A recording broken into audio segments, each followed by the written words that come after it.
పడేస్తూ ఉంటారు. ఎప్పుడు ఏదో వస్తువును పట్టుకుంటూ ఉంటారు. ఆ వస్తువులతో పాటు మరెన్నో జెమ్స్, బ్యాక్టీరియా, దుమ్ము, మట్టి, ఫంగస్, ఇంకా ఇలా ఎన్నో. కానీ ఇప్పుడు కాదు, మనకి ఉంది ఫ్రెష్ టచ్ ఫ్లోర్ క్లీనర్. దీంట్లో ఉన్న ఫార్ములా అన్ని రకాల బ్యాక్టీరియాలను, ఫంగస్ను తొలగిస్తుంది మరియు మీ ఫ్లోర్ని ఉంచుతుంది 99.99% పరిశుభ్రంగా. కేవలం 3 మూతల ఫ్లోర్ క్లీనర్ని బకెట్ నీళ్ళల్లో కలిపేయండి. శుభ్రంగా మీ గదిని తుడిచేయండి. ఇప్పుడు అయింది మీ ఇల్లు సురక్షితంగా మరియు పరిశుభ్రంగా. ఫ్రెష్ టచ్ ఫ్లోర్ క్లీనర్ మీ ఇంటిని ఫ్రెష్గా ఉంచుతోంది. ఇది ఒక పార్టీకి సంబంధించో లేదంటే కొద్దిమంది ఒక ప్రాంతానికి సంబంధించి మొత్తం రాష్ట్రానికి సంబంధించింది. చాలాసార్లు పదే పదే నేను అనేక సందర్భాల్లో కూడా చెప్పాను అధ్యక్ష. ఇది చాలా భావోద్వేగంతో చాలా త్యాగాల మధ్య నడుమున వచ్చిన స్టీల్ ప్లాంట్ అధ్యక్ష. ఇది గతంలో కూడా గత వైసీపీ పాలనలో కూడా అది ప్రైవేటీకరణ జరగబోతోంది. ఆ రోజున మన మంత్రి గారు చెప్తున్నాడు, అచ్చెన్నాయుడు గారు చెప్తున్నాడు, ఎందుకు ఆ రోజు ధర్నా చేశారు, వీళ్ళందరూ ఎందుకు వచ్చారంటే దానికి ఆ సమయంలో జరిగింది ఏంటంటే కొంతమంది కార్మిక సంఘాల నాయకులు కూడా ఎయిర్పోర్ట్కి వెళ్ళి అప్పుడు ముఖ్యమంత్రి గారు చెప్పిన మాటలు ఏంటంటే మేము దీన్ని కొంత భూమిని అమ్మేస్తాం మీకు ఇస్తామని చెప్తే అది నిర్వీర్యం చేయడానికి వాళ్ళు ప్రయత్నం చేస్తే మేమందరం అడ్డుకున్నాం అధ్యక్ష, మా అందరితో సహా.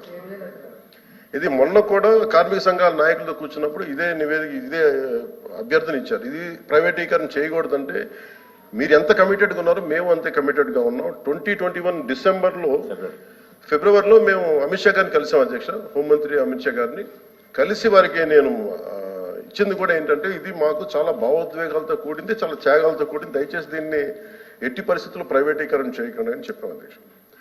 అలాగే మీరు గతంలో కూడా 2019-14 ఆ సమయంలో డ్రెడ్జింగ్ కార్పొరేషన్ ఆఫ్ ఇండియాను కూడా దాన్ని ప్రైవేటీకరణ చేస్తామంటే మేమే ముందుండి దాన్ని ఆప్ చేసాం అధ్యక్ష.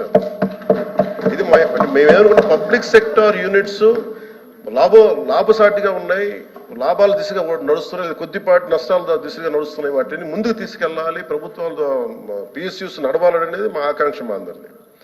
When it comes to Vizag steel plant, we are extremely committed not to privatize. ఇది మా అందరి కమిట్మెంట్ అధ్యక్ష. అలాగే దీనికి ఇందాక మంత్రి గారు చెప్తున్నట్టుగా దీన్ని రన్ చేసే ఇష్యూస్లో చాలా లోపాలు ఉన్నాయి అధ్యక్ష. దాన్ని స్కిల్ని ఎన్హాన్స్ చేసుకోవాలి, దాన్ని కొంత పెట్టుబడి కావాలి, దానికి కొంత క్యాప్టివ్ మైండ్స్ కావాలి, లాట్ ఆఫ్ ఛాలెంజెస్ ఉన్నాయి. ప్రతిసారి నేను కార్మిక సంఘాలతో కూడా ప్రత్యేకించి ఈ మధ్యన ఒక 4 రోజుల క్రితం కూడా మాట్లాడడం జరిగింది అధ్యక్ష. వాళ్ళు కూర్చోబెట్టి దానికి సంబంధించి మీరు ఒక సమగ్రమైన ఒక కార్యాచరణ ఇవ్వండి మాకు. మీరు వస్తే నేను కేంద్ర ప్రభుత్వం నేను ప్రత్యేకించి నేను కూడా నాకు సంబంధించి నేను కూడా తీసుకెళ్తాను తెలియజేసిన అధ్యక్ష. So we are extremely committed not to private this. I hope you're all satisfied. Okay, LOP గారు కూర్చో. అధ్యక్ష, ఇది చాలా సెంటిమెంట్తో కూడుకున్న అంశం అధ్యక్ష. విశాఖ స్టీల్ ప్లాంట్ ఇది ఇందాక వాళ్ళు చెప్పినట్టు ఇది ఒక పార్టీకో లేదా ఒక వ్యక్తికో ఒక సంస్థకో సంబంధించింది కాదు అధ్యక్ష. ఇది విశాఖ హక్కు, ఆంధ్రుల హక్కు. మన రాష్ట్రంలో ఉన్న ఆంధ్రుల తాలూకు హక్కు అధ్యక్ష. 32 మంది ప్రాణ త్యాగాలతో అయింది.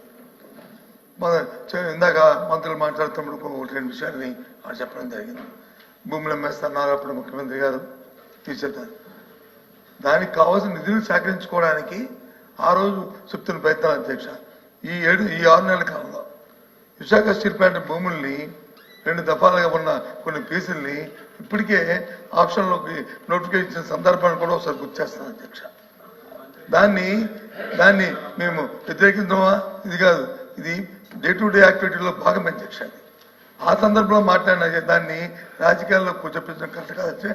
ఏమైనప్పటికీ కూడా ఇది పూర్తిగా కూడా దీన్ని ప్రైవేటైజ్ చేయకుండా ఉంచాలి అధ్యక్ష.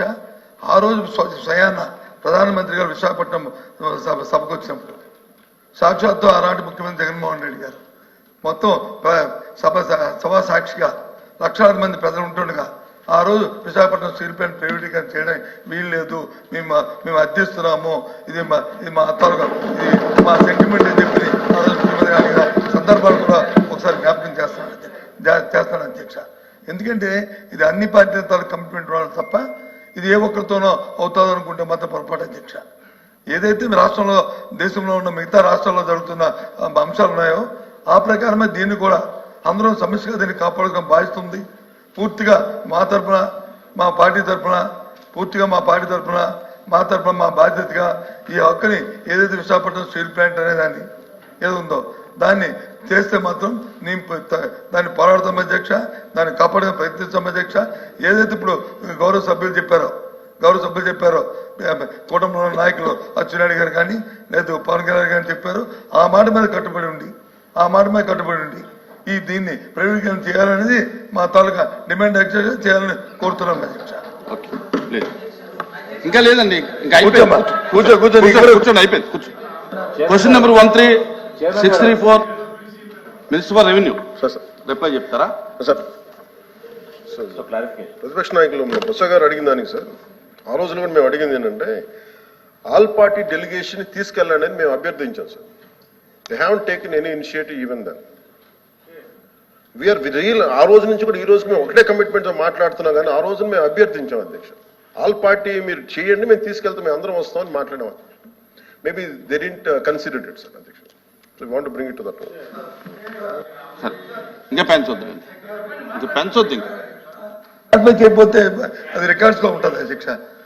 ఆల్ పార్టీ డెలిగేషన్ తీసుకోవడానికి ఎవరికి అభ్యంతరం లేదు అధ్యక్ష. ఎప్పుడు ఇన్ స్పైట్ ఆఫ్ వినండి, వినకపోతే చెప్తారుగా.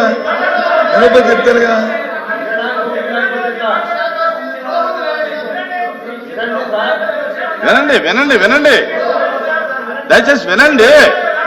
రామారావు గారు వినండి. వినటానికి అభ్యంతరం ఏముంది? ఆ రోజున్న ప్రభుత్వానికి ఆపే శక్తి లేకపోయినప్పుడు ఆల్ పార్టీ డెలిగేషన్ రావాలని మాకు ఆ శక్తి ఉంది. అది ఉంది కాబట్టి